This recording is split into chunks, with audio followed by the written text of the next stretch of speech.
porque dormíamos en muchos sitios raros, no sé, pues hasta cementerios. O sea, ¿En cementerios habéis llevado? Sí. Yo, el que llevaba al lado mío vigilándome, que todos llevan unas pistolas allí, aparte de eso, con las cosas de jafete, las ADS, de imagen, me hace gracia. Y vais y dejan la metralleta, uno, ya no me acuerdo quién fue. Y me quedo yo allí con la metralleta, empecé, una cena así. Nos acordamos de aquí, de la guerra civil, que cogían a la gente, decían, vamos a dar un paseo, entre comillas, le llamaban así, y lo llevaban a un descampado y le pegaban un tiro, lo dejaban en una cuneta. Yo percibí un amor que me dejó estupefacto, o sea, que yo creo que me dejó medio en shock. Y le pregunté, bueno, ¿qué tal? Y no sé qué, dije, es que eso sí, efectivamente, pero no te lo di yo, te lo dio Dios. Que pensé eso, digo, aquí nos pegan un tiro. Y se ha acabado la historia del viaje. Creo que la vida a todos nos da la suficiente experiencia con dosis de riesgo, de sufrimiento, de alegría, de decepción, de todo eso, como para aprender lo que es importante, que es... Miguel Jimeno, Sí. decides un día ir a hacer Madrid-Jerusalén andando. Sí. Sin nada, realmente fuiste casi sin dinero, con la ayuda de algunos familiares, ahora me contarás, durante más de un año. No, menos. Menos de un año. No llegó a un año. No llegó a un año. Un año, 10 meses y no sé cuánto. Tan solo con una mochila y un compañero. Eso es, y un compañero. Y un compañero. Eso es muy importante. ¿Por qué tomas esta decisión en tu vida? Bueno, yo creo que, si lo digo desde un aspecto así un poco más espiritual, entre comillas, creo porque las cosas suceden y incluso te empujan en determinadas circunstancias, porque yo no había jamás pensado en hacer el Camino de Santiago concretamente, y en un momento pues empecé pero voy a hacer el Camino de Santiago, ¿y por qué no? Y tal, alguien me habló. Pero de alguna manera, porque yo tampoco estuviera acostumbrado a andar. No era lo mío, había hecho de vez en cuando senderismo, así, eso, pero por la sierra y eso, pero no había ninguna simiente ahí que pudiera.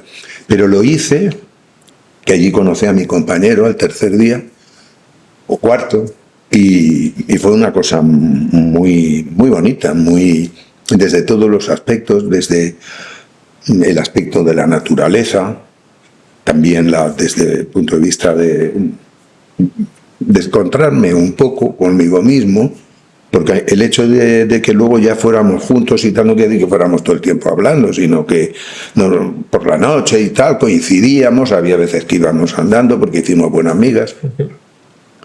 Y bueno, me gustó muchísimo. Y cuando terminamos, mejor dicho, porque terminamos juntos, este compañero mío, que era muy... O sea, hacía barranquismo, parapentismo, todos los sismos, piragüismo. Era aventurero, ¿no? Sí, él ahí por el Pirineo siempre estaba haciendo, y además era, entre comillas, superviviente, había hecho experiencias de superviviente, comía bichos y sabía hacer fuego y sabía si estaba en la montaña dónde podía ponerse para intentar hacer un bivac, y hacía un bivac. O sea que tenía muchos conocimientos de eso. Bueno, eso lo digo porque cuando terminamos, hablando y tal, pues antes de regresar a Madrid, pues dijo, esto que hemos hecho en el fondo, ahora no se puede decir, pero no dijo nada, que no era nada. O sea, que se os quedó como la sensación de que fue poca cosa el Camino de Santiago. Sí, pero él lo decía desde un punto de vista un poco como fantasmilla, ¿no? Le dije, bueno, pues sí, puede ser, pero ¿y qué podíamos hacer? Dijo, pues la ruta de la seda, ir a la muralla china, andando a Jerusalén, ir andando y tal. Y claro, pues aquello yo me lo tomé, y él también lo decía un poco como una butada, así, una cosa, ¿no?, de broma y tal, ¿no? Vale. Pero luego, a los 4 meses o así, pues yo a veces me preguntaban del camino, cómo y tal, y yo decía bien. Y lo debía decir con mucho énfasis porque hubo bastante gente que me dijo, ¿por qué no te vas a Jerusalén sin yo decirles ese tipo de tal? Y decía, ¿y eso por qué me dices eso? No, porque si ha sido tan bueno, pues vete a un sitio más lejos, por ejemplo a Jerusalén. Bueno, pero me lo dijeron, yo vi unas circunstancias que, bueno, se describen muy escuetamente en el libro, que yo entendí como que me lo estaban diciendo. Como señales, Eso realmente. es, ni más ni menos, como que me lo estaban diciendo. Como una flecha del Camino de Santiago que te ponía en la siguiente etapa. Sí, ¿no? pero como que era algo que me convenía, que debía de hacerlo, que eso era lo que en el fondo a mí me podía venir bien, ¿no? Vale. Bueno, y luego ya hubo un par de cosas ya que fue, porque yo ya dije, bueno, mosqueado un poco, dije, a ver qué pasa, a ver si hay una señal definida, y la hubo. ¿Hubo una señal concreta? Sí, concreta, ¿Cuál fue? total. Pues que yo hice un viaje a Murcia porque yo vendía muebles concretamente, en fin, en definitiva, pues que... Pero no eran muebles de cocina, pero no muebles de cocina a una vivienda, sino en las urbanizaciones cuando se estaban haciendo. Que vendía muy poquito, pero cuando salía una, pues eran muchos muebles, ¿no? Y volviendo de Murcia, de un viaje de negocios, digamos, de esos, pues tomé el no sé cómo se llamaba, ahora Salvia y tal, el tren, algo me acuerdo, me parece que era. Y yo estaba, venga, a darle vueltas, porque ya tenía que tomar una decisión. Digo, yo no puedo estar todo el día pensando en esto, si lo hago o no, ¿no? Y yo el día anterior, un amigo que es un poco esotérico y tal, me había hablado de las, ¿cómo se llaman? No me acuerdo ahora de la palabra, pero son como las coincidencias, pero tienen un nombre especial que se puede, cuando uno tiene dudas y tal, pues pedir. Y yo había dicho, bueno, pues a ver si esto... Y me estaba dándole vueltas al tema y de repente pues dije, no lo pienso más, bueno, ya veré lo que hago, ya... Pero yo no me acordaba de mi petición. Y entonces me puse a ver que había una televisión en el tren ese, y en el momento que me fijé había un indio en la pantalla y estaba diciendo, no lo dudes más, sigue lo que te diga tu corazón, no tengas miedo. Unas cuantas frases así. Y en ese momento yo digo, de verdad, sentí una cosa tan rara que dije, pues ya está. Llamé a este hombre, que como te digo, está un poco también. Y bueno, me dijo, dímelo en una semana, porque tengo que dejar a la mujer y tal, y tal. No tenía niños ni nada. Y cuando me dijo, sí, y tal, y empezamos a organizarlo y a buscar una ruta que cogimos, bueno, por casualidad, creo, muy parecida a la segunda cruzada. Y bueno, con intentar buscar sponsor y bueno, y hacer papeles que plastificamos en 7 o 8 idiomas, pues de todos los que atravesábamos, árabe, griego, croata, por supuesto italiano, francés, inglés, no me acuerdo cuántos, de peticiones de ayuda mínimas, no decir vamos tal, por otra parte explicar, eso es para el caso de eso. Y bueno, hicimos bastantes cosas, lo preparamos bastante bien y un día salimos. Y salimos concretamente de la Puerta del Sol. De la Puerta del Sol. Sí, de la Puerta del Sol, me parece que fue, sí. Claro, porque para... ahora nos adentramos en el camino en sí, pero claro, son 7.000 kilómetros los que... Se quedaron en 6.500, pensábamos que iban a ser bastantes más. Bueno, pero luego fuimos, en vez de por Asia Menor, fuimos por la costa. Vale, 6.500 kilómetros lo que distancia en Madrid de Jerusalén a pie para hacer la ruta caminando. Realmente cuando tú eso se lo comunicas a tu familia, ¿cuál es la sensación, cuál es la respuesta en tu familia?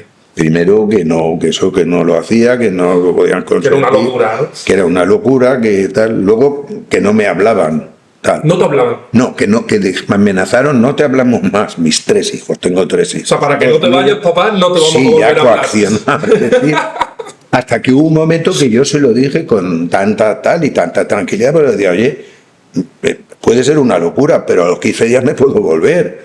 Es decir, yo no sé tampoco lo que yo pienso, yo me encuentro muy dispuesto. Y creo que no que voy a llegar, pero puedo volverme en cualquier momento. De hecho, no llevábamos dinero, pero llevábamos una tarjeta de crédito por si pasaba. Entonces, o sea, que no íbamos en la suya y yo la mía. Bueno, lo digo porque luego hubo un incidente con lo de la tarjeta de crédito. Sí. Bien. Y al final, pues bueno, papá, pues si quieres y tal, bueno, me acompañaron incluso el día ese hasta ventas, me parece que fue, porque iba además también Telemadrid y no sé si radios, alguna fin, pero nosotros íbamos de verdad de una manera muy ni aventurera ni mucho menos tampoco de exhibición, ni de decir conquistar algo, ¿no? Íbamos a ver si podíamos hacer eso como, sobre todo como ese viaje que habíamos vivido, porque también, y de haber sido cortito. Claro, claro, porque realmente era un año caminando, andando, y la pretensión era estar ese año si no podías ver a tu familia, entiendo. No. No había contacto. No. Tampoco era como hoy en día, ¿no? Porque eso, ¿en qué año fue exactamente este En el camino? 2001 empezamos 2001. y ya está, volvimos en el 2002. Claro. Hace 25 años, que para que también la gente que nos escucha lo pueda entender, no existía WhatsApp, entiendo, no había una comunicación fluida, tú llamabas de vez en cuando a tu familia. Exacto, llevábamos un teléfono, llevaba también un ordenador, porque yo escribía unas crónicas que iban a ser para El Mundo, pero luego al final, el último día o el penúltimo, dijeron que no. Una cosa que yo creo que fue por eso, pero que como no lo sé, pues para qué voy a comentarla. Pero un blog, ¿no? Pero a pesar de eso sí, íbamos para que lo siguieran, porque uno de Galicia que se había enterado, pues tenía eso, no sé si sería un blog o lo que sea, iba día a día, nosotros le mandábamos cosas, si no lo ponía a lo mejor a los 3 días, pero resumía y decía. Muy bien. Yo quiero entender, ¿no? Tú comentas como que es una parte muy interior, espiritualidad en el libro. ¿Creías en Dios antes de este acontecimiento? Sí, quiero decir, yo no soy practicante en el sentido de ir a misa alguna vez. Intento a veces, que lo siento, pues sí, hablar con el Padre. Bueno, hablar, de alguna manera acercarme, ¿no? Y eso ya lo intentaba.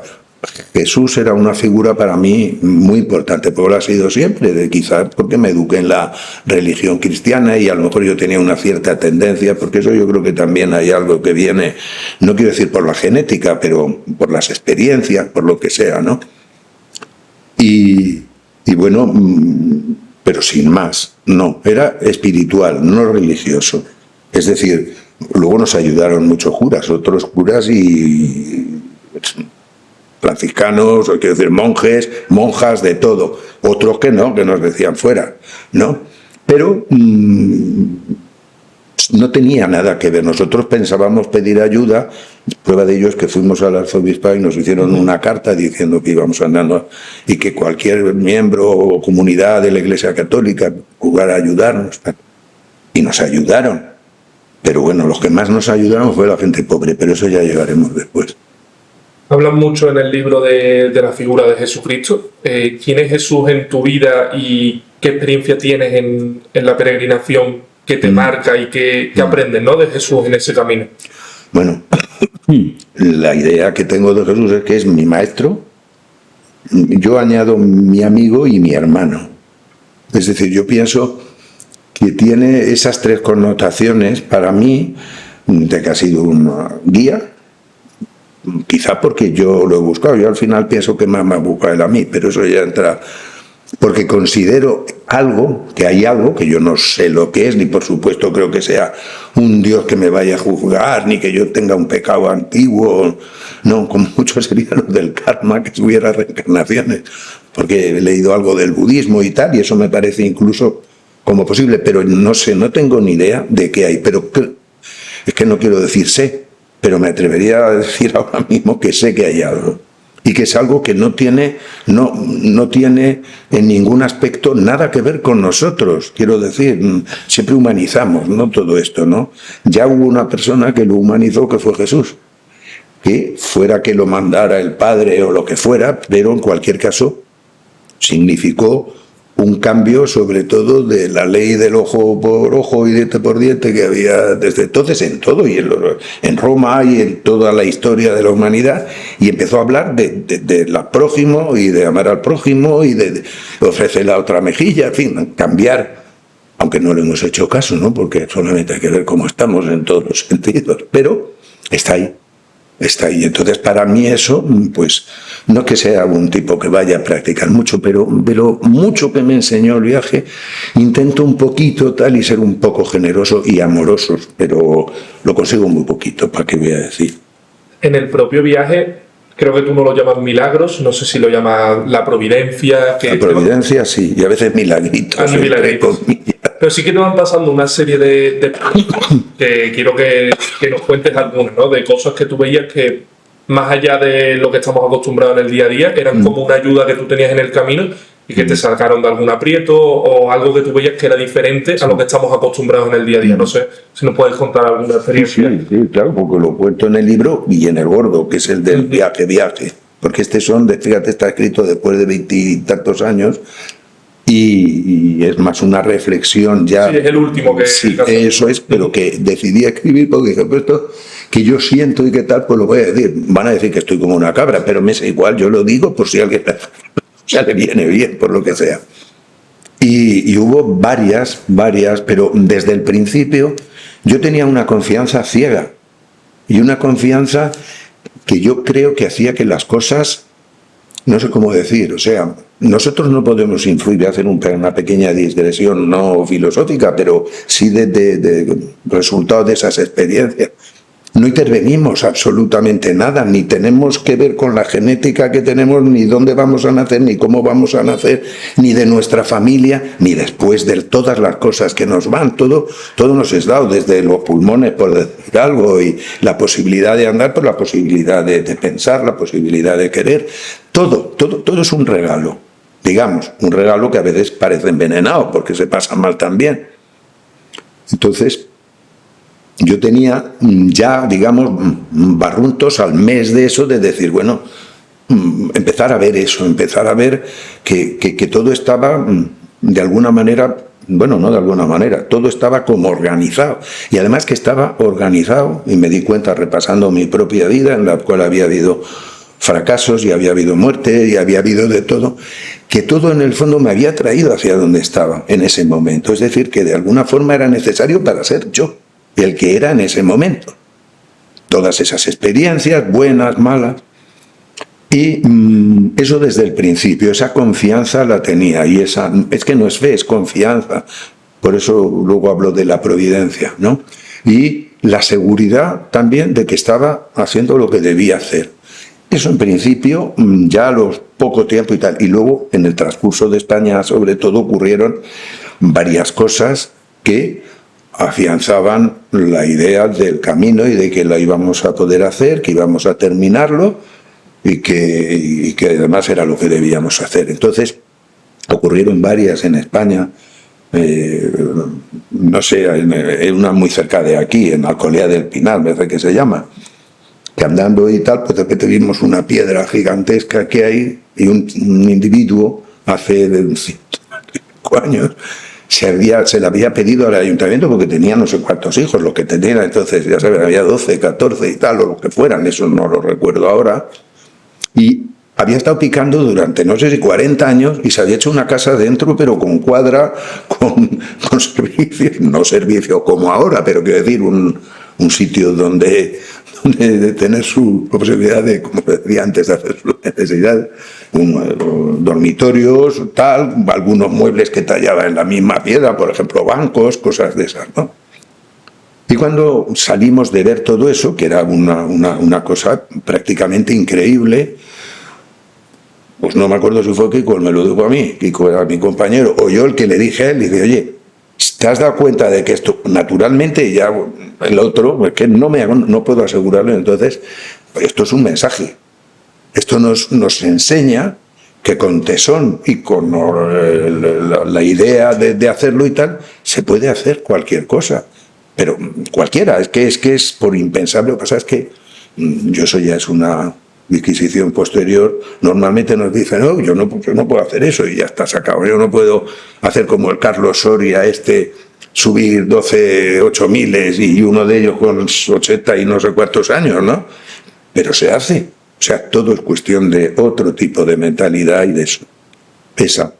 Luego una que para mí es la más impresionante, aunque luego hubo otras fuera de España que también fueron, y fue en Calatayud.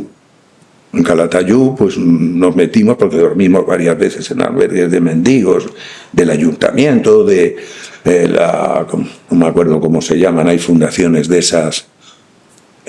Sí, como organizaciones que... Para que los pobres, incluso que restauran muebles, pues el albergue, no me acuerdo cómo, Emaús, o varios de esos, ¿no? Sí, bueno, pues esto era del ayuntamiento, entonces en el ayuntamiento pasamos, oiga, ustedes tienen, sí, vayan Pajares, me parece que es, o algo así, y les atenderá un señor que es el vigilante de tal, bueno, y nos Una pregunta antes, ¿vosotros llegabais a cada etapa sabiendo dónde ibais a pasar la noche esa noche? No. ¿No sabíais nada? Vamos, decíamos, por ejemplo, Calatayud es una ciudad tal, podremos encontrar algo.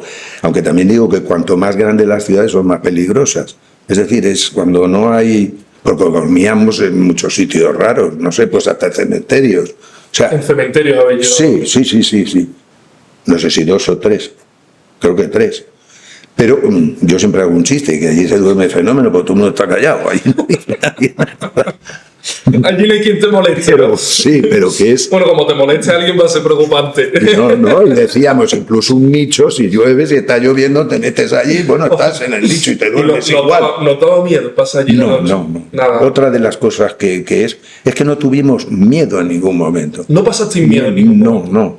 Ni siquiera cuando pasó la peor experiencia que nos cogieron los Ahora hablaremos de ella. sirios también y Ahora pensaban que éramos espías. Bueno, y bueno, pues nada, muy bien y tal, y allí una habitación que era para 3, nos meten allí y tal, fenómeno, pues nos podemos duchar, nos dio una cena liviana, pero una cena. Y cuando yo estaba tal fenómeno y él, de repente aparece un muchacho, 30 años, no sé, muy alto, vestido totalmente de negro, lleno de cadenas, con un pelo de esos como los indios esos de Norteamérica que llevaban esto aquí, ¿no? Y con un aspecto muy pobre, muy de tal, ¿no? Y yo empecé a pensar, ahora, porque llevábamos una máquina de filmar y llevábamos el ordenador para escribir, y digo, ahora voy a tener que dormir aquí, porque lo pensé así, con eso debajo de la almohada, tal. Mi compañero, bueno, se fue a duchar y cuando volvió, pues me fui yo. Y entonces, cuando estaba en la ducha, duchando de repente, me vino como, pero de verdad, como un calambrando y dice, no haces más que pedir que te den de comer, que te den de cenar, que te alojen, que intentar tal. Y llega un hombre que no te ha hecho absolutamente nada, pero qué generosidad, qué amor, no te das cuenta, tal. Una cosa así, bueno. Y nada, pues empecé a secarme, tal, me salí de la ducha, empecé a secarme y ya me vino la puntilla, que fue que pensé, solamente faltaría además así, yo a mí no me gusta jurar ni decir, pero voy a decir que por mis hijos, ¿no? O sea, lo que digo es la realidad. Solamente faltaría que se llamara Jesús. Y llego y el hombre no estaba. Le había dejado 2 bolsas mugrosas llenas de cosas que yo que sé que serían, pero de ropa, y no estaban tampoco las bolsas. Y entonces me acuerdo que Kiko estaba cosiéndose un botón y le pregunté, oye, ¿dónde está este hombre? Y dice, se ha ido, se llamaba Jesús. Palabra. Increíble. O sea, increíble.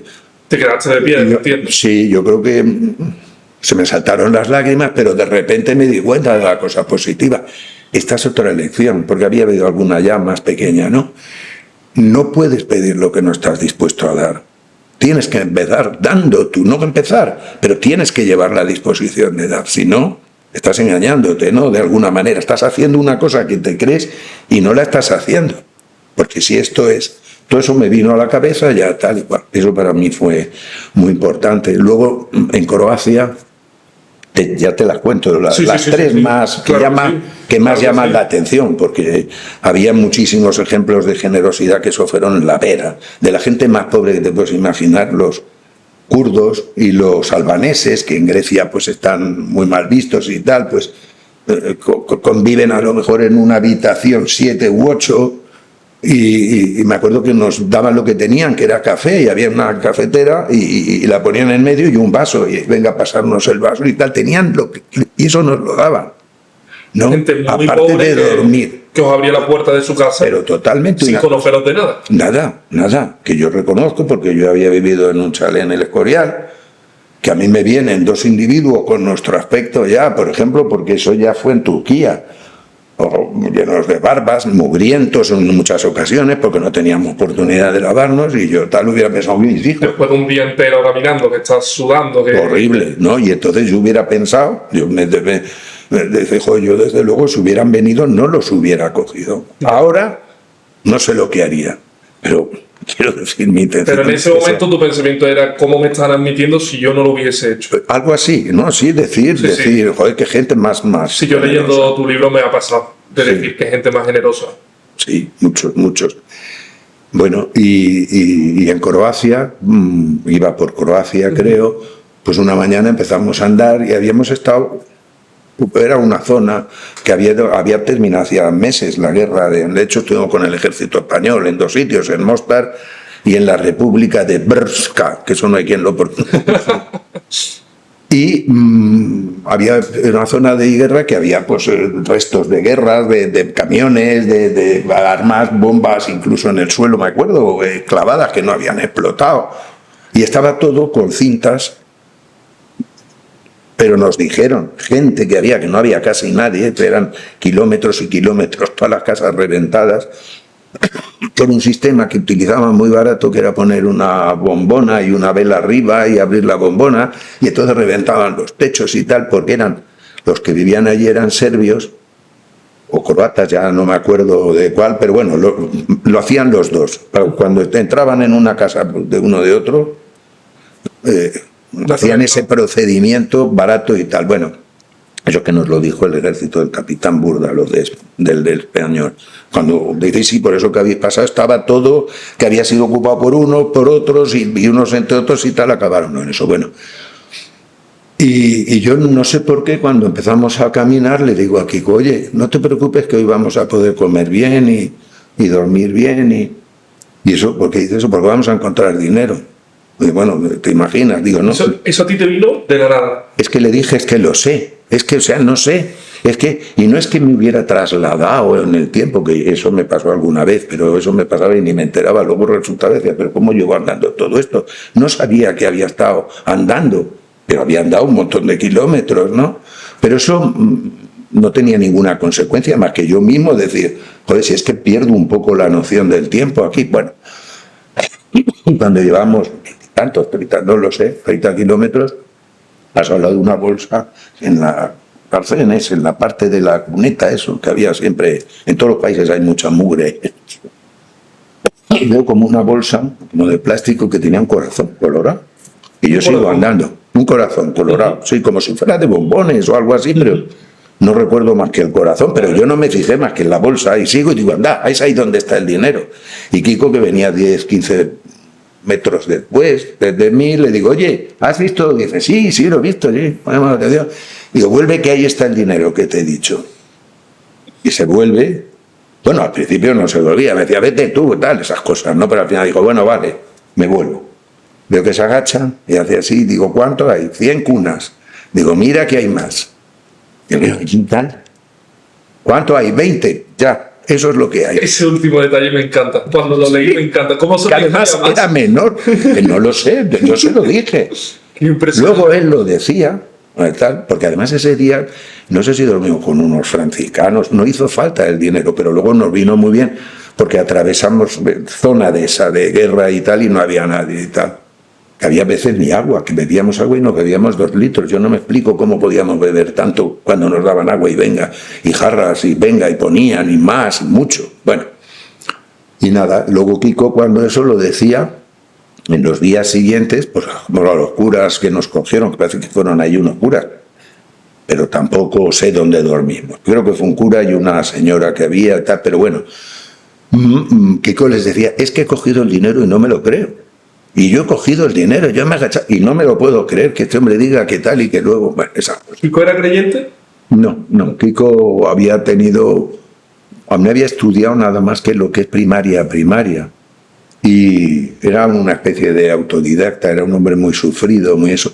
Pero no, él me hablaba a veces de religión, pero de que le habían dado clases de religión, pero no. No practicaba y no creía en Dios. Ni cuando entrábamos, porque visitábamos de vez en cuando iglesias, pero sobre todo porque no serán iglesias, por ejemplo, en Turín y eso, espectaculares, pero no. Y me callo. Bueno, y luego queda lo de Siria. Lo de Siria, vamos con... En Siria vivís... ¿Perdón? En Siria que vivís un momento que ahí entiendo que sí pasasteis miedo. No. ¿Tampoco pasasteis miedo? No, ahora te digo, y eso que pensamos cosas... Tú nos lo sitúas, ¿no? Pero ibais andando por la carretera sí. Y se para un coche. En los altos del Golán.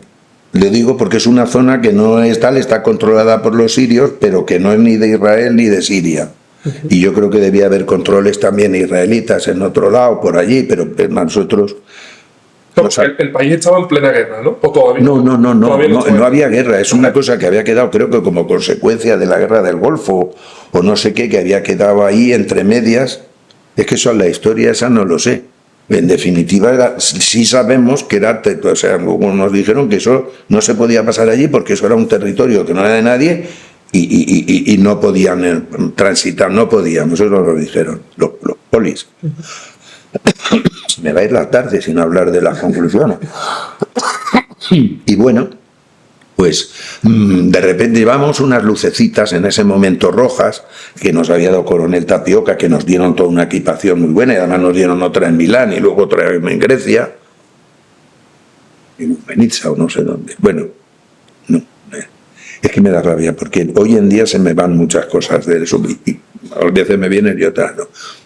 Y bueno, pues con esa cruz roja, pues esa luz roja, pues no sé, de repente pasa un camión militar y vemos que frena y empieza a retroceder. Y entonces nos preguntan, tal, ¿no? Somos españoles, vamos tal, va. El tío era un sargento o algo así, tampoco que fuera un experto en idiomas, nosotros tampoco hablábamos allí inglés malamente. Y entonces que al camión, que a subir al camión. Yo me acuerdo que Kiko es más civilizado que yo, es más inteligente, iba a tal, hizo ademán, yo no, yo dije que no, que porque iba yo a subir a un camión militar, que íbamos tal. No dijimos que íbamos a Jerusalén porque los sirios no reconocen ni siquiera que exista Jerusalén. Entonces nos habían recomendado en Turquía que cuando estuviéramos en eso no dijéramos que íbamos no a los militares, por supuesto, sino en general. Decir, no, es que tal, que lo dijéramos cuando nos habían acogido y todo eso sí, pero no en cuestión de no sé, que tuviera que ver con trámites o si vamos a ayuntamientos, que no hay, bueno, hay imanes incluso, porque también nos acogieron. Total, que al final ya porque no llegaron a sacudirme, pero ya los tíos tal, y el tío allí dándome voces, vamos a subir. Que te metas o te metas. Sí. Y bueno, primero estuvimos con el cuartel ese, con los militares, con interrogatorios, después con la policía militar, nos llevaron a otro sitio, y después al final con la policía que era el que había en todo, Jafet el Asad, pero era el hijo, que no me acuerdo cómo se llama. No era el Jafet el Asad, era ya uno de los hijos que se había quedado con él. Y bueno, pues ahorro eso, registro, ya no cacheo, porque ya con uno ya requisar todo, no querían dejarnos hablar con nadie, ni la embajada, ni con nada. Y llegó un momento, bueno, todo el tiempo con un tío con una metralleta al lado, cerca, no voy a decir al lado, pero... ¿Apuntada? Sí, a veces sí, en cuanto nos movíamos y tal. Bueno, y llegó un momento en el que yo convencí a un tío, que yo anecdóticamente digo en un libro que era más grande que la mesa, y la mesa era gigantesca, pero era un tío cuadrado, que era un jefe gordo.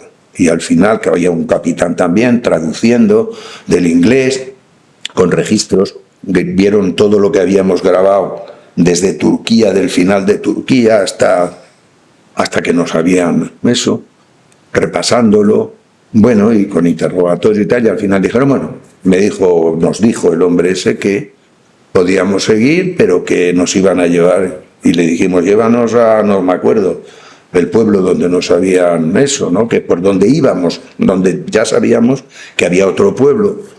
Dijeron que no nos podían dejar. Bueno, todo esto, tanto cuando fuimos de un sitio y a otro y tal, daban una vuelta, que para qué.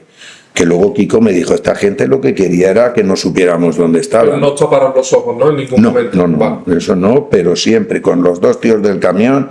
Bueno, y luego con los dos, cuando ya era más serio, era la policía esta de secreta, digamos, del este. Uno todo el tiempo al lado de Kiko, que yo le llamaba el serpiente, no en ese momento, luego al escribir el libro, y yo con otro que era el no sé qué. Todo le dimos un tinte un poco humorístico, sobre todo yo al escribir, bueno, y Kiko, porque escribió también en un libro. ¿Por qué? Pero llegó un momento en que nos soltaron en el campo, En mitad del campo. En mitad del suelta. campo. ¿Por la noche Y dijeron, por el por día? la noche, ya las 12, las 11, las 12 de la noche o la 1. No lo recuerdo, pero muy ya noche cerrada y Sin tal. saber dónde estáis en ese momento. Nada. Entiendo. Dijeron, seguir por allí, ya veréis unas luces. Allí ya podéis intentar dormir y tal, y ya mañana pues ya os enteráis de dónde podéis ir o lo que sea, algo así. Y vale, pues cuando nos sueltan en el campo, como te digo, nos bajamos, y fíjate qué cosas, ya más cosas. Yo, el que llevaba al lado mío vigilándome, que no me acuerdo, uno era el serpiente, el otro era, no me acuerdo con el mío. Todos llevan unas pistolas allí, aparte de eso, con las cosas de Jafet el Asad, es la imagen, me hace gracia. Y vais y dejan la metralleta, uno, ya no me acuerdo quién fue. Y me quedo yo allí con la metralleta, empecé, tú, a hacer así, para entenderme. Y se reía y vino, recogió su fusil. Se le había olvidado el fusil. Pero que yo creo que no era una anécdota, porque luego pasó otra cosa. Cuando llegamos y empezamos a andar, llegamos a un villorrio, nos llamó un tío vestido de militar, como si supiéramos que fuéramos, nos metió en un sitio que era de Kia, me parece, de un concesionario, y empezó otra vez a interrogarnos, que dónde íbamos, que tal, claro, nosotros lo mismo, que íbamos a Egipto, que era lo que decíamos. En definitiva, nos tuvo allí y pasaba el pasaporte así con una mano, venga a ver el pasaporte y a preguntar las mismas cosas. Y al final ya nos dejó con un tío ahí anciano, que tombaos allí en un sitio, que el tío estaba viendo la televisión y no podíamos ni dormir, tirados en el suelo, claro. Hasta el día siguiente, que fumaba como un loco el tío, y allí venga, nosotros ninguno fumaba. Pero, que cuando nos soltaron, luego me lo comentó Kiko, pensó lo mismo que yo. Nos acordamos de aquí, de la guerra civil, que cogían a la gente, decían, vamos a dar un paseo, entre comillas, le llamaban así, y lo llevaban a un descampado y le pegaban un tiro, dejaban una cuneta. Y los dos pensamos lo mismo, ¿no? Pero ninguno de los dos, verdaderamente, y no nos íbamos a engañar, decimos, pero tú has pasado miedo alguna vez, ¿no? Yo le decía, estaba seguro que no pasaba nada. Y dice, oye, pues yo tampoco, yo no. Qué impresionante tener ese pensamiento. Sí. Y no tener miedo, o sea, tener la certeza de que todo va a salir bien. Sí. Sería lo más parecido a la fe que podemos... A la seguridad, no lo sé, yo sabía que lo tenía que terminar y tal. Kiko no lo explicaba de la misma manera, pero también le decía, no, fíjate que pensé eso, digo, aquí nos pegan un tiro. Y se ha acabado la historia del viaje. Pero, porque verdaderamente, oye, 3 registros, un registro gordo, mirando, en fin, todo, y con las metralletas y tal, no es un plato de gusto. Piensas, esto a ver cómo acaba. Pero no, yo, tenía esa seguridad. Esas son las cosas más notables. Pero luego la generosidad de la gente, de los griegos, de los croatas, de los pocos serbios que vimos, porque en Serbia no estuvimos más que en esa república, que era un sitio dentro de Croacia, pero que allí estaban un destacamento español. Hicimos misiones humanitarias acompañándolos, en fin, fue muy bonito. Y comimos como eso, nos cebaron. Y además yo llevaba los pies destrozados y claro, tenían médicos. Y dijeron, tiene el síndrome de no sé qué era, y tal, hay que descansar y aquí tiraros. Y estuvimos 4 o 5 días, me parece que fue, comiendo. Bien cuidados. Bien cuidados. Que me parece recordar que alguien dijo que la comida se la llevaban del Corte Inglés semanalmente, sí, o algo así. Se referiría a determinadas partes, porque aquello eran guisos y los hacían ellos, claro. Claro. Hay un momento en el que Kiko te comunica que quiere abandonar la peregrinación, la expedición, sí. Y incluso ya tenía el billete para volver a casa. No tenía el billete. Lo iba a comprar, ¿no? Eso es. Bueno, pasó una cosa que fue lo de las Torres Gemelas. Llegamos a Grecia, a Salónica, creo que era, no, Salónica era la ciudad distinta al siguiente. Bueno, y en una televisión, o quizá fue Salónica, no me acuerdo, de repente vemos tal que era lo del 11M y se veía ahí ardiendo los dos. El 11S, ¿no? El 11S. El 11S, iba a decir M, 11S. Y ahí nos enteramos y a Kiko empezó a decir, joder, es mi mujer y tal, bueno, y seguimos andando, pero no sé si fue al día siguiente o 2 días, dijo, yo me vuelvo, yo no puedo vivir porque mi mujer, digo, ¿pero qué le va a pasar si estamos en Grecia, que es un país también de Occidente y tal? Todavía que me digas al llegar a Turquía a ver qué ha pasado, que es un país musulmán y tal. No, se empeñó, la verdad es que tuvimos no voy a decir gran roce, pero sí un roce, porque yo estaba como un poco decepcionado porque se acababa el viaje, ¿no? Pues Y él no no me era solo tu transigía. compañero, sino que era la persona Claro. que realmente más sabía de supervivencia. De todo, claro. de todo. Y además llevábamos un equipo que pesaba mucho. Y parte de él era compartido. Quiero decir que el ordenador, la cámara de foto, botiquín, yo qué sé. Y todo eso me lo tenía que dar, pues yo le dije, pues yo sigo. Y ¿No pensaste en abandonar en ningún momento? no. Yo dije, pues además pensé ese razonamiento, oye, si pasa algo, o si no puedo, si es mucho para mí, pues lo dejaré y tal. Pues se lo dije. No, porque tal, él decía que se iba. Pero fue a sacarse, bueno, cuando llegamos a Salónica, nos separamos, aunque fuimos un poco separados todo el viaje, y yo me fui a Salónica y ese fue para el aeropuerto. Pero Kiko era un poco... Y había puesto 5.000 pesetas, porque entonces eran pesetas, luego ya llegamos con euros. Cuando llegó al aeropuerto dijeron, no le podemos dar ningún billete, tiene una tarjeta con este límite, y no, sí tiene otra posibilidad, pero... Y entonces me llamó la mujer, porque yo me había quedado con el teléfono también, y me dijo que tal, que había un sitio, se había enterado, una plaza importante de Salónica, que allí, que tal, que nos podíamos ver, porque él quería tal, y efectivamente nos vimos allí. Yo quiero seguir con el mismo espíritu nómada y tal, me rostó un latinajo. Y yo, claro, encantado. Yo le di un abrazo y dije, me queda bien nada, siempre podemos... Sí, pero vamos, que yo iba a seguir, eso está clarísimo.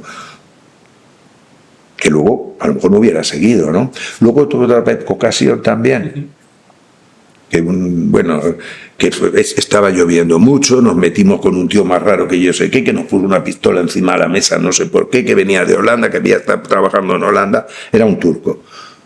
Y nos dijo que había cogido a unos españoles que iban a Jerusalén un par de años antes, que era un padre del que hablo, que fue el que me dijo la manera de hacer el viaje bien y el que me dio una fe terrible y una confianza. Pues digo, si lo quieres hacer, lo haces, ¿eh? No te vas a encontrar, pero eso no va a ser nada bueno. Nada bueno, quiero decir, no es que nada bueno. Bien. Y este individuo nos habló de él, y bueno, pues luego seguimos andando, pues llovía una barbaridad, pero bueno, llegamos a un sitio y cuando... 2 o 3 días después, porque yo le propuse volver, porque había cogido yo una furgoneta, que se había puesto malo, y además con fiebre. Kiko se había puesto muy malo. Muy malo, sí, con una fiebre en unas montañas de por ahí de Turquía. Entonces yo paré una furgoneta y hicimos 120 kilómetros hasta Antalya, que es una ciudad grande y turística. Bueno, y estuvimos allí un par de días, se puso bueno y ya seguimos. Y yo le dije, oye, yo creo que deberíamos volver porque el viaje no lo vamos a hacer entero. 120 kilómetros, bueno, sí, bastantes hacemos de más, que hacemos a veces. Total, que me dijo que no. Pero al final vino lo del turco que dijo que había cogido y que dice que al día siguiente él, que los había dejado tal... también en un sitio, los había dado por siguiente, que al día siguiente lo vio allí y dijeron, no, es que nosotros lo hacemos entero y tal. Bueno, a mí me sirvió como a decirle, yo, mira... ¿Tú volviste? Yo, sí, y entonces yo fui al punto donde lo había... Bueno, hasta un sitio que había un autocar que hacía esos kilómetros, aproximadamente a un pueblo que era el pueblo más cercano, y yo estuve 4 días andando solo. Pero bueno, que no fue ninguna heroicidad. O sea, ¿Y Kiko te esperaba en el otro punto? En el punto ese sí, se quedó en no me acuerdo qué sitio ahí y tal, y no pasó nada y luego seguimos. Pero efectivamente fue así. No hago más que hablar del viaje, de eso nada, pero bueno, también intercalo cosas. Sí. Hablando de Kiko, tú comentas que hay una serie de problemas de convivencia con él, ¿no? De circunstancias. Sí. Cuéntame un poquito Porque ese fue el verdadero problema que tuvimos, que fue algo de problema, tampoco es que eso, pero había veces que no nos hablábamos durante días. Pues porque en esas situaciones, que si por aquí, que si hacemos esto, que si vamos a descansar, que si no, que yo tal, prefiero... Y a veces surgían eso porque Kiko tenía mucho carácter y yo también. O sea, no éramos así gente mansa y tal. Y había veces además que chocábamos por infinidad de cosas. No sé si hablábamos, si no hablábamos, porque a veces se volvía... Yo hablo desde mi punto de vista. Él dirá otras cosas a lo mejor mucho más justificadas para eso, ¿no? Y no hablaba durante a lo mejor 2 días y yo le hablaba así, no. Y yo no salía, pero te pasa algo, tal. O sea, que siempre, no sé por qué, pero digamos que entre comillas el hombre a veces busca como conflictos, porque si no, porque nos necesitábamos el uno al otro, en el sentido de que, pero hubo eso. Y entonces, pero también lo superamos, eso sí, no con una nota grande, pero amigos hasta el final, o sea, durante todo el tiempo. No del viaje, sino hasta hoy. Hasta hoy no, por otra circunstancia. Vale. Tu libro se titula, tu último libro, Una forma distinta de vivir, que Sí. lo ponemos aquí para que lo pueda ver la gente. Mi pregunta al ver el título, que me parece muy bueno, Conclusiones de un viaje andando a Jerusalén, es ¿cuál es esa forma distinta de vivir? O sea, ¿cómo vivías tú antes y qué cambio hay en ti, en tu interior, en tu vida? En mi vida menos, ya te digo que luego hay que cumplir, pero pues es ver la vida, no sé, pues hablo del miedo, por ejemplo. Y el miedo, digo, más o menos, que no vale absolutamente nada, que es bueno ser prudente. Es decir, te va a meter en un callejón tal que dicen que hay mafiosos, pues no vas a meterte allí y tal, pues no lo evitas. Pero que muchas veces tenemos miedo y no acometemos cosas que son posibles. Digo, cambiar de trabajo, por ejemplo, porque supone dar un salto en el fondo. Yo qué sé, dejar una relación que estamos viendo que no es buena, que tal, pero no mal. Bueno, en el libro lo digo con detalles mucho más significativos, ¿no? El miedo, las prisas, la aceleración que llevamos. Y se nos va. ¿Qué es lo que se nos va? El único tesoro que realmente tenemos, que es el tiempo. Y lo dedicamos, porque está bien que lo dediquemos a la familia, al trabajo, al ocio, en parte y tal, pero perdemos muchísimo tiempo, yo qué sé, con la televisión, con el fútbol, con las, ¿cómo se llaman estos? Los programas, las redes sociales, llámale, que en el fondo, si lo analizas, no te aportan verdaderamente nada en cuanto a una vida, no voy a decir más profunda, porque sería como una presunción, ¿no? Sencillamente más conforme contigo y que te aporte eso, cosas.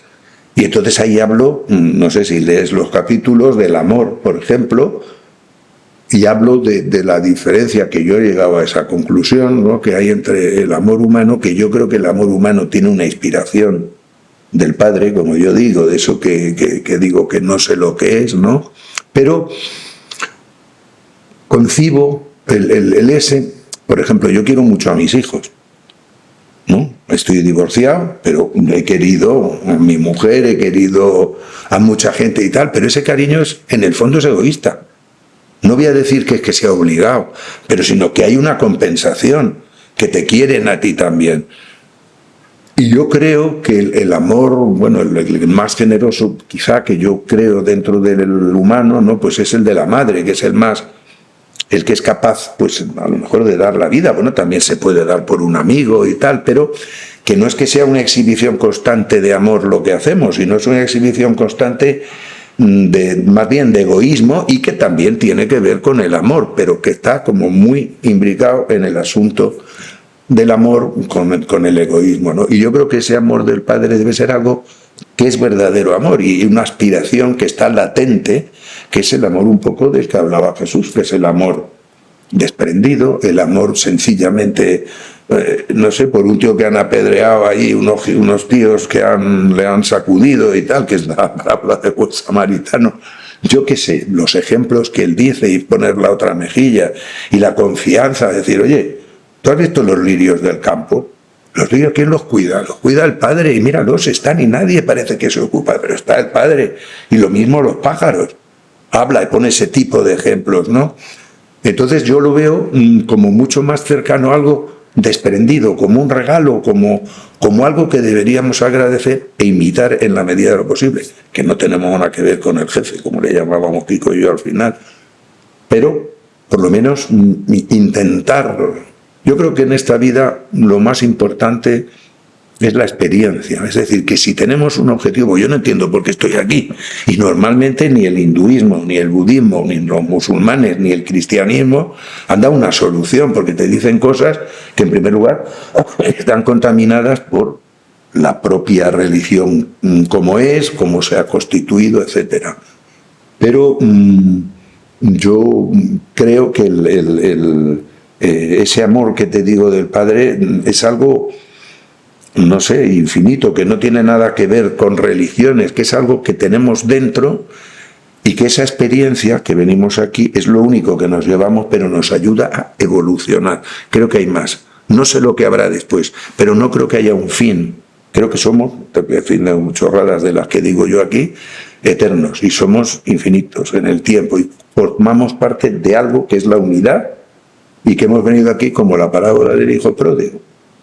Hacer un camino, pues el padre que es el hijo que se marcha, ¿no? Y conoce el mundo y tal, y un buen día dice voy a regresar. Y entonces el padre sacrifica el cordero cebón, todo esto es del ese, ¿no? Y el otro hermano que se ha quedado le dice, oye, pero que yo he estado aquí, no tal, no sé qué, pero bueno, es que el hijo ha vuelto, es que, no sé, no sé, es una prueba de amor, de auténtico, ¿no? Que no, de perdón, de todo, que incluye todas esas cosas que yo creo que no estamos hoy en día, ni creo que hayamos estado, pero ahora en día con el INRI de que somos mucho más cultos, de que somos mucho más inteligentes, mucho más desarrollados. Un ejemplo que pongo, no creo que es en una novela, eso no lo pongo ahí. ¿Tú has visto una película que se llama, ¿cómo se llama? Es como de ciencia ficción, que es un hombre calvo que se ve al principio, ¿cómo se llama? Es que es el Prometheus. Prometheus, yo no lo he visto. No lo has visto. No lo he bueno, visto. al principio hay un tío gigantesco allí que es como un extraterrestre y tira allí. Ay, no, a lo mejor sí lo he visto. Sí lo he visto, ¿no? Y Ay, me lo he visto. Y tira una especie de lo que es en definitiva la semilla, y de ahí está la humanidad, y luego se ve que unos científicos están viendo un conjunto de mapa del espacio, ¿no? Y entonces creen que ha habido alguien que ha creado aquí la vida en la Tierra. Bueno, en definitiva eso es la película, pero yo me dio la sensación, como capté, que es una civilización desarrollada, como te puedes imaginar, que viajan a la velocidad de la luz, que se hacen allí operaciones, a uno le pasa, en un momento lo ponen, bueno, en fin, mucho. Pero sin embargo, no demuestran tener un afecto más entre ellos, son egoístas, luchan entre sí al final, incluso tal, o sea, que no hay un desarrollo paralelo al desarrollo económico, científico y tal, espiritual. Y digo, coño, pues esto lo imaginas para el año, no me acuerdo cuál era el fin de siglo quiero recordar, seguro que él, si es cinéfilo, lo sabe, pues era el 2098 o una cosa así. Bueno, pues que esa evolución sigue de alguna manera, y hasta juntarnos, volver a la casa esa. Tú cortas lo que te parezca. No, está todo perfecto.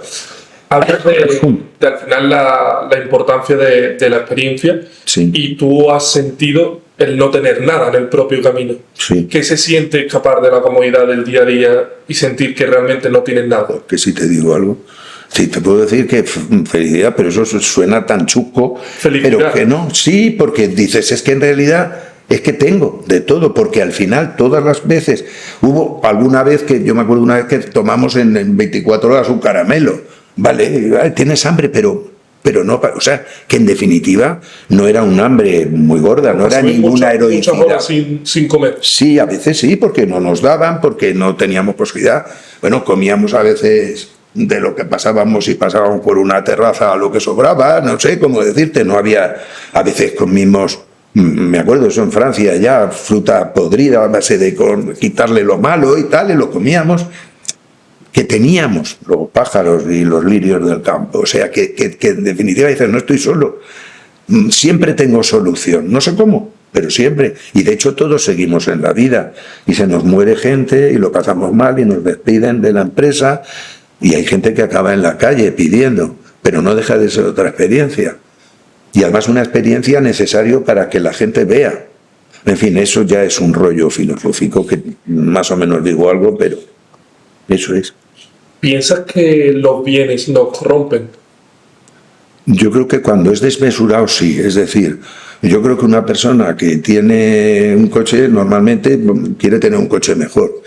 Pero es que una persona que tiene un yate quiere tener un yate mejor. Es decir, que lo que es material no te satisface. Y yo no voy a decir que un lama de estos o un monje budista, pero la realidad es que vive con 4 cosas, o un monje benedictino o trapense, como han vivido, y todavía hay gente, una monja que se dedica a la oración, no sé cómo decirte, y no tienen prácticamente nada. Yo no lo sé quién está más equivocado o menos equivocado, no lo sé, pero yo creo, a lo mejor que hay por lo menos un término medio, que ahora mismo hay como un instinto ya con la publicidad, con las noticias, con infinidad de cosas que estás viendo, el lujo de otros y tal, que yo no sé si supondrá una frustración en nosotros a veces, aunque no nos demos cuenta, pero que hay como lo siento, es decir, una contaminación del exceso en lo material y en algunas otras cosas también, porque hay exceso de poder y la gente hace barbaridades. No es que me lo estoy inventando, es que pasa eso no solo con la política, sino con, no sé, con ver que la insensibilidad que hay, por ejemplo, en la Gran Vía aquí, cada 40, 50, 100 metros ves un hombre tirado en el S, y además que es una ruina total y que seguramente, pero ese ha sido en un momento un niño que la madre cuando lo tuvo, qué monería, y era una preciosidad, y era el futuro, y luego todo eso ha acabado mal, ¿no? Y yo creo que cuando hemos llegado a este grado de desarrollo, y creo que podríamos hacer que no hubiera niños que se murieran en el mundo y tal, si de verdad distribuyéramos las cosas y fuéramos generosos unos con otros, pues me pregunto hasta qué punto no nos estamos equivocando nada más y deberíamos eso. ¿Cuál ha sido la persona que más te impacta en el viaje? Una persona que conocieras que tuviera una historia de vida que tú dijeses, me marcó un antes y un después en el viaje. No, pero no fue por una historia de vida, fue cuando llegamos a Jerusalén, no nos cogieron los franciscanos porque hacía intifada, un guardia civil nos acompañó, al final nos llevó con unas monjas y nevaba. Y cuando nos acogieron, nos metimos en el ESO, dijeron que nos podían alojar durante los 5 o 6 días que queríamos estar para ver cosas, acercarnos, pues no sé, al Tiberíades y acercarnos a Nazaret y a todas esas cosas, por verlo, ya que estábamos allí. Pero que no nos podían dar comida porque eran muy pobres, que tenían lo justito. Pero nos prepararon la misa y entre comillas de lo que tenían para tal. Bueno, y yo me senté y una de las monjas se acercó a mí y yo cuando estaba sentado, que todavía no habían, creo, ni traído esas pequeñas cosas de comer, se acercó a mí y empezó con unas servilletas a jugarme la cabeza porque teníamos nieve. Y yo percibí un amor que me dejó estupefacto, o sea, que yo creo que me dejó medio en shock, o sea, si lo digo Y luego, cuando nos fuimos, yo le pregunté a esa monja, que se llamaba Milena, y era, no sé si era checa o del otro que se parece de Chequia, no, de ese otro país de los Balcanes, Eslovaquia, eso es, Eslovaca.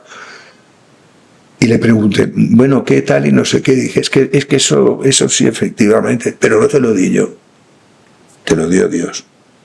Me lo dijo así, que me dejó groggy, porque no fue una cosa, no fue totalmente imprevista. Yo sí le dije, sentí un amor, una cosa que me diste, que tal, pero, es que no te lo di yo, te lo dio Dios. Yo lo único que hice fue tal.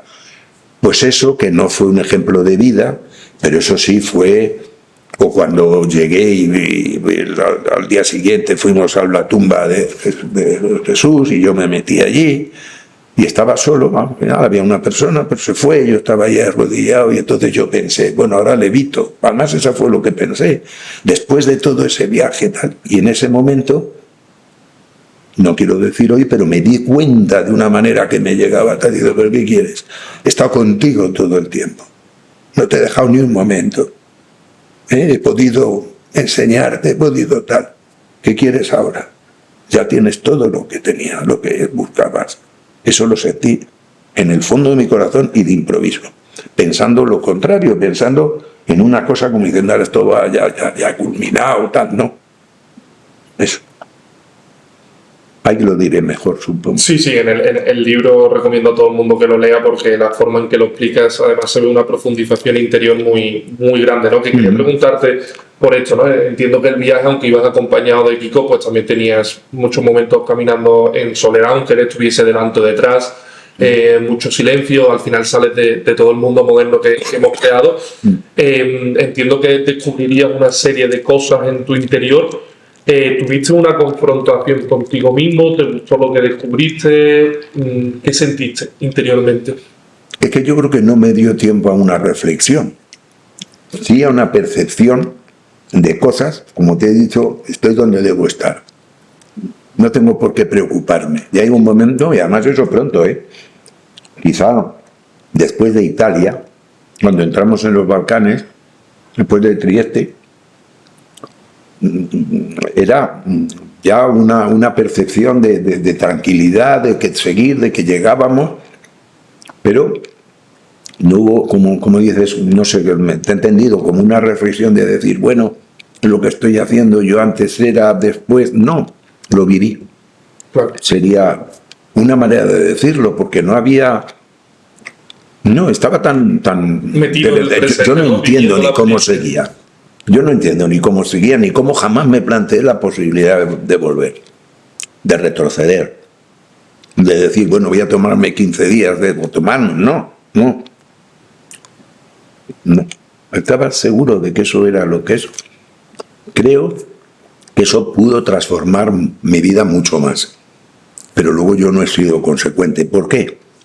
Porque llegas aquí y vuelves con tu familia, con tus hijos, vuelves a trabajar, vuelves con decepciones, vuelves a todo eso, y ese mundo, quieras que no, vuelves con la televisión, vuelves con todo lo que hay. Es que la televisión me parece que es un instrumento, pues puede ser muy bueno, pero que a veces es bastante, en fin, insulso, vamos a decir que no.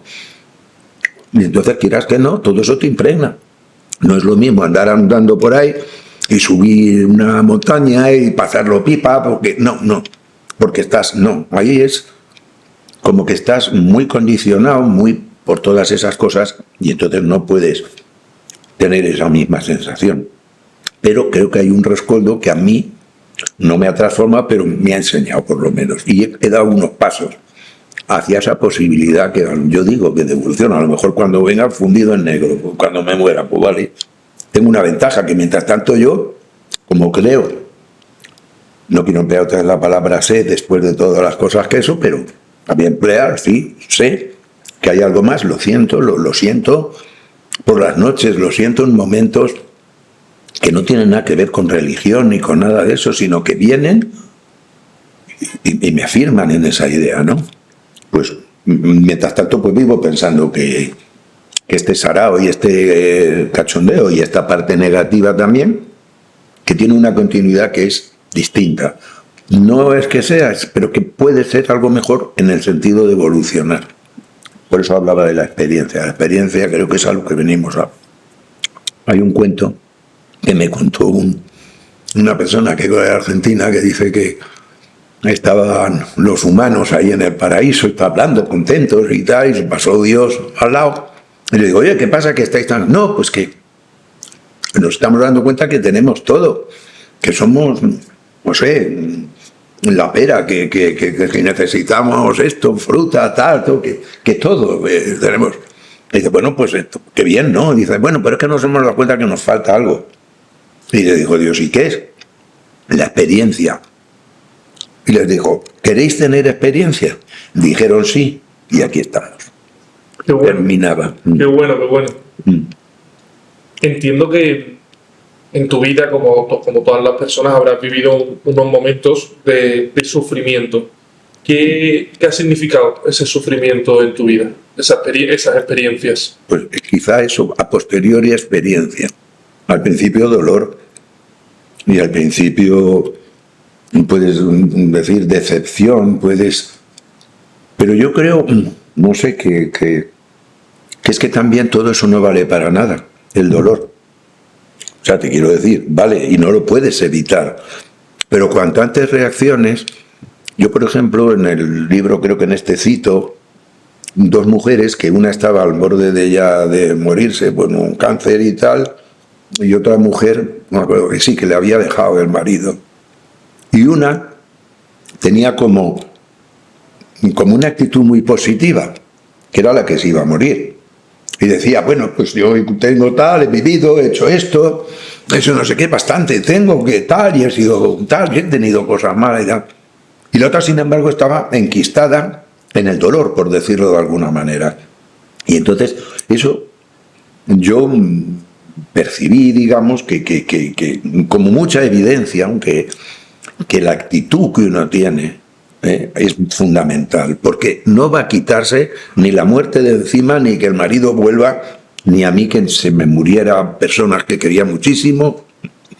Yo no las podía traer, pero sí, y eso me ha ayudado siempre a pensar, por eso digo que eso ya sí lo tenía, que hay algo más. Por eso lo he pensado desde pequeño, curiosísimamente. Cosas a veces muy enrevesadas, sueños y tal. Yo creo que esas cosas a veces son... ¿Verdad? Hay momentos es verdad, hay momentos en el libro que comentan muchos sueños. Sí, que a lo mejor no tienen... Eso ¿cómo lo vivías tú?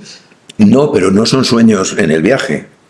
Yo no recuerdo sueños en el viaje. No, eran sueños en tu vida, ¿no? Sí, y además en mi vida reciente.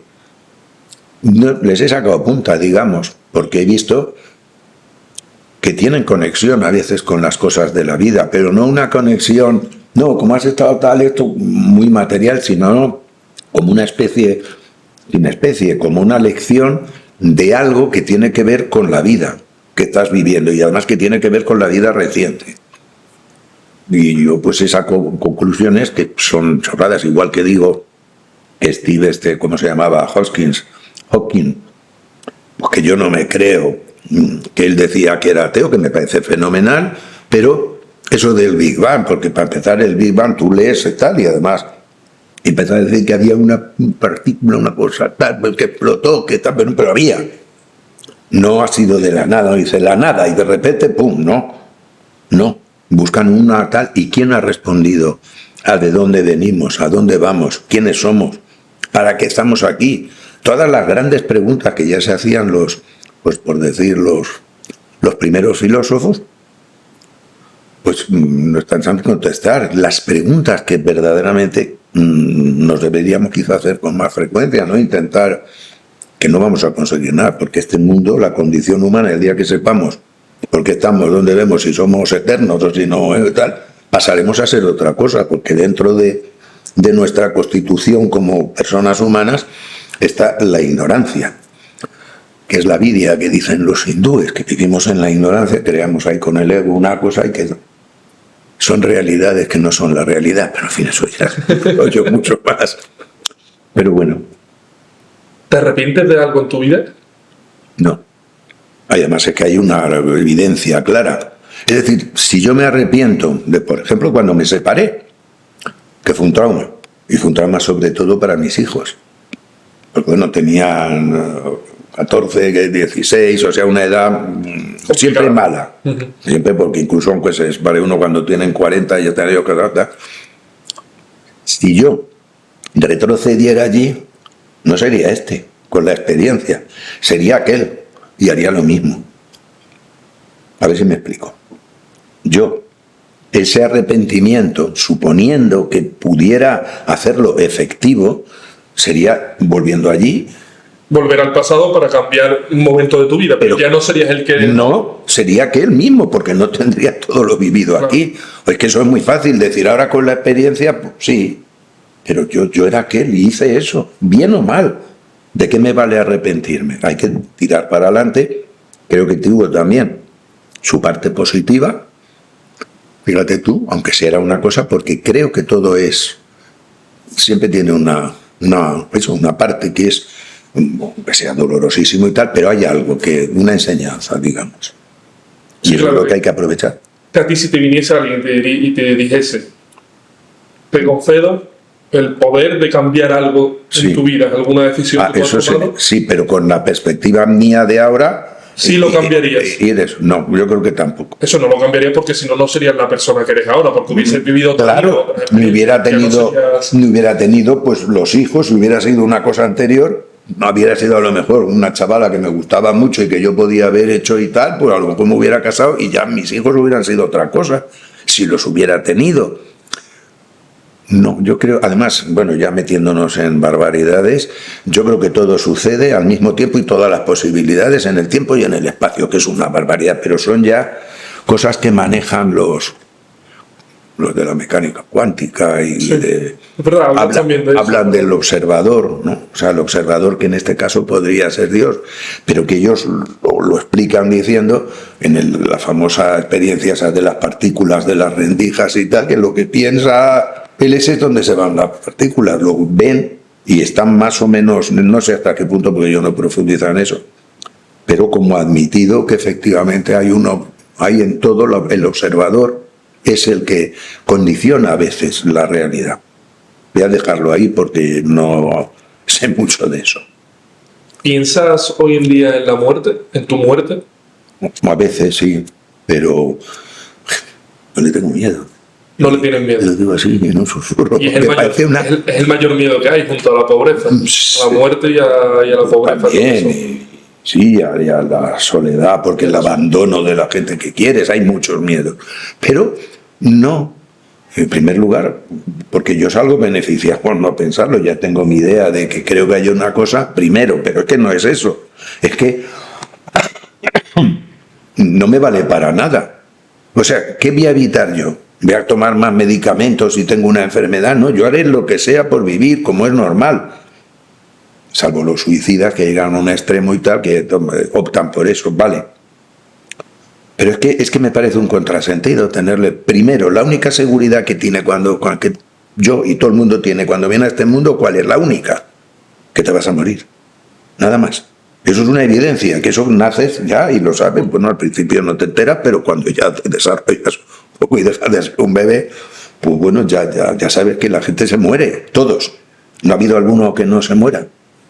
Parece que no, salvo el ejemplo de Jesús, pero eso según una religión y tal, que puede ser, no lo niego, pero también no es una cosa, la contestación que a mí me preocupe, ¿no? Y pienso, por supuesto, joder, me da que sufran mis hijos, que sufra gente y tal, pero en el sentido de yo desaparecer, ninguno, porque si desaparezco, como te digo, he dicho antes, fundido en negro, si no me voy a enterar, me da miedo el sufrimiento, y no te me da miedo porque me va a dar igual, pero quiero decir, sí, la posibilidad de pasarlo muy mal. Hay gente que tiene enfermedades que se tira 3 meses, 1 año y lo pasa muy mal en unidades del dolor, de todo eso, y con una, no voy a decir desesperación, porque antes he dicho, bueno, con una situación muy difícil de llevar, incluso, pero hay gente que está ahí en la calle que yo estoy convencido que se autoinmunizan, porque parece mentira la salud que tiene la gente que está ahí, que pasa un frío del... Que puedan sobrevivir. Que puedan y sobrevivir, y que además pues parece que no tienen gripes ni nada, porque lo ves ahí todos los días. Aunque esté nevando y aunque esté tal, no te digo aquí en España, porque en España, sobre todo en Sevilla y tal, afortunadamente se vive con menos. Con un tomate y un poco de pan y un atún reseco también come. Pero anda, vete por ahí yo que sé, a Noruega o al norte de Alemania, bueno, o al mismo Londres y tal, allá llueve, está todo el tiempo. Que estos, fíjate cómo están ahora, con estos días. Totalmente. Pero no pienso así en la muerte como algo Como tal. que me... No te da miedo. Pues esta, no. Y aunque obviamente no sabes lo que hay después, pero cuando lo has llegado a pensar, no sé si has llegado a pensar en el más allá, en la vida eterna, por llamarlo así, ¿cómo te lo has llegado a imaginar si es que lo has hecho? No, lo o sea, es que prefiero, es decir, pero es que no tengo ni pajolera idea. No tengo ni idea, porque vivo en un universo que ahora ya dicen que hay, ya no varios universos, ahora ya dicen que hay infinitos universos. Y todo esto te estoy hablando de cosas de científicos y tal, ¿no? Pero si no conocemos lo que hay debajo del mar, en las profundidades, ni conocemos lo que puede haber de verdad en los planetas estos del sistema solar, ni mucho menos yo que sé, en Alfa Centauri o lo que sé, en una estrella de estas que está que a lo mejor se apagó hace millones de años y nosotros seguimos viéndola porque la luz corriendo a 300.000 kilómetros por segundo, no, pues es una dimensión tan grande que no tenemos ni idea de todo este tinglao.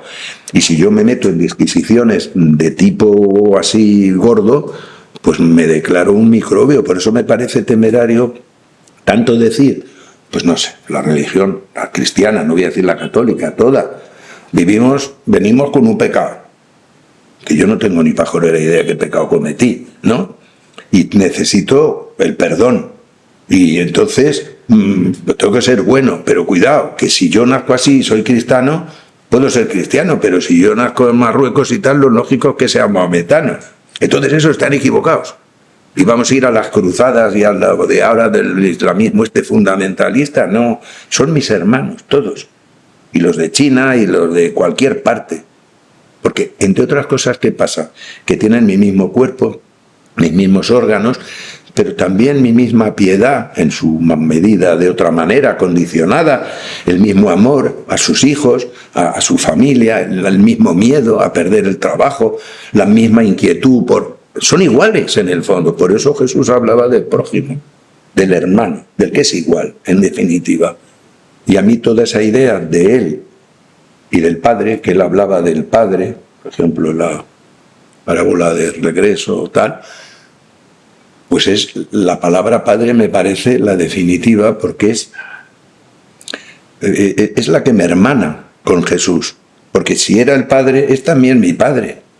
Porque Él era como yo, exactamente, y pasó por la crucifixión, suponiendo también que todo eso no tenga otro tipo de cosas que desconocemos, pero bueno, y es igual, lo pasó como lo ha pasado gente que han torturado, que han tal, era exactamente igual. Y se sufre, y se padece, y se alegra uno, y todo. Entonces yo prefiero ver a todo el mundo, por eso digo que luego fallo. Porque voy a la calle y me digo, joder, ese Pepita cretino tiene, pues mal. Y eso es muy común, sin que me hayan hecho nada. No te digo nada si mañana viene uno con un hacha, claro, yo no me voy a quedar y voy a decir, pégame en la cabeza, no. Porque hay otro tipo de cosas, pero en un tiempo que yo no puedo ni imaginar y tal, pienso que seré como debo ser. En el libro comentas varias veces que crees que toda persona podría realizar el viaje que tú hiciste. Sí, toda no. Pues si está imposibilitado, no. Y sobre todo si tiene hijos no sé qué, si tú estás casado, si tienes hijos, me imagino que sí, pues con hijos de 3, 4 años no vas a ponerte a hacer el indio. Pero si se dan esas circunstancias y ves que puedes y hay que hacer algún sacrificio, pues decir, bueno, yo me voy a arriesgar, puedo dejar a mi familia más o menos tal. Creo que cualquiera, lo que es una piedra, Kiko decía eso, pues esto es un paso y otro, no es más que eso. Lo cual que son millones de pasos, pero es un paso y otro, nada más, y tener la decisión de hacerlo, ya está. Lo que te digo de la gente esa que hace gestas de esas,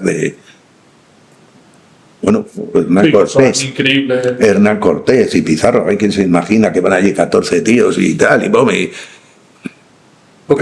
pero es así, van, se lo proponen y lo hacen, y se ponen en eso. Si no te pones, no lo haces. Totalmente. Miguel, no sé si quieres mandar un mensaje ya de despedida a todo joven o persona que nos esté escuchando para despedir el podcast ya. Ahí tienes la cámara por si quieres mandar un último mensaje. Pero es que, y lo digo desde el corazón, no soy quien. He tenido una experiencia que he sido afortunado de que me la han de alguna manera puesto las circunstancias. Entonces, bueno, sí me interesa la posibilidad de contarlo y te agradezco muchísimo el poderlo comentar, igual que pues, porque he intentado escribir un libro, bueno, pero que lo único que puedo decirles es que creo que la vida a todos nos da la suficiente experiencia con dosis de riesgo, de sufrimiento, de alegría, de decepción, de todo eso, como para aprender lo que es importante, que es interiormente lo que somos, lo que sentimos y desarrollarlo. Y creo que nos da, no hace falta irse a Jerusalén. Lo de Jerusalén, eso fue, quizá tuvo la ventaja de que en un tiempo muy corto vives muchas circunstancias así de sopetón, que es pues eso, de supervivir, de tener que pedir, de vivir en la naturaleza. Yo, por ejemplo, no había hecho en mi vida alpinismo. Eso de cruzar los Alpes también hay una anécdota y ya tú lo habrás leído. Eso fue medio milagroso para mí. Bueno, pues, pero antes yo era una persona y tenía la misma ayuda de quien fuera y miro para arriba. No necesariamente es eso, ni es no. Es sencillamente abandonar un poco, yo creo, las inquietudes, las prisas, lo que nos viene impuesto por medio de, como te digo, de una sociedad muy desarrollada pero muy exigente al mismo tiempo, ¿no? Y que te está continuamente bombardeando, pues, con noticias, con publicidad, con cosas que en el fondo a lo mejor lo que es con tu interior, con lo que verdaderamente no tienen mucho que ver. Pero creo que todos tenemos posibilidad de verlo. Y eso es lo importante. Ya está. Perfecto, Miguel. Muchísimas gracias por tu tiempo. Ha sido una experiencia increíble. También muchas gracias a tu hijo que nos puso en contacto. Y muchas gracias por todo. Gracias a vosotros, de verdad. Su libro para que lo podáis ver y que lo podáis comprar y leer, porque la verdad que está muy bien leerlo. Claro, no he venido a hablar de mi libro, pero quiero decir que se venden, y si quieren, pues yo luego te dejo un teléfono, porque se venden en una librería en Madrid nada más, pero hay posibilidad de ir, sí, o de la librería o directamente en la editorial, pero que no es esa, es la que lo ha difundido después. Perfecto, pues ahí quedó. Nada.